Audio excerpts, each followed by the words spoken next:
After knowing the terms cost price and selling price, हम discuss करेंगे profit और loss के बारे में कि प्रॉफिट क्या होता है और लॉस क्या होता है। इस पूरी बाइंग और सेलिंग की प्रोसेस में राम को या तो कुछ प्रॉफिट होगा या कुछ लॉस होगा, तो हम उसको पढ़ेंगे कि प्रॉफिट होता क्या है, किस केस पे प्रॉफिट होता है और किस केस पे लॉस होता है। जब राम अपनी ही फ्रूट्स को उसकी कॉस्ट प्राइस से ज़्यादा में सेल करेगा, या हम कह सकते हैं when SP will be more than it's CP, in that case Ram को क्या होगा, प्रॉफिट होगा।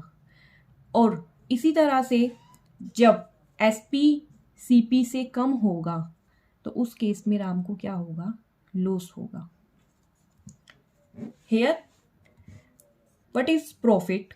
When Ram sells his profit more than its cost price, that is called it profit. Profit is equal to SP is greater than CP. जब SP CP से ज़्यादा होगा तो उस केस में क्या होगा, प्रॉफिट होगा।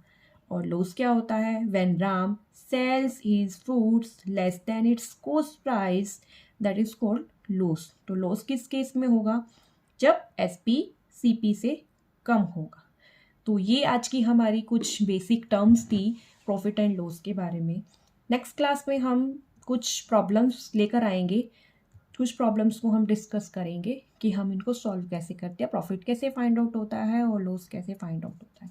Thank you, that's all about this class. Thank you so much.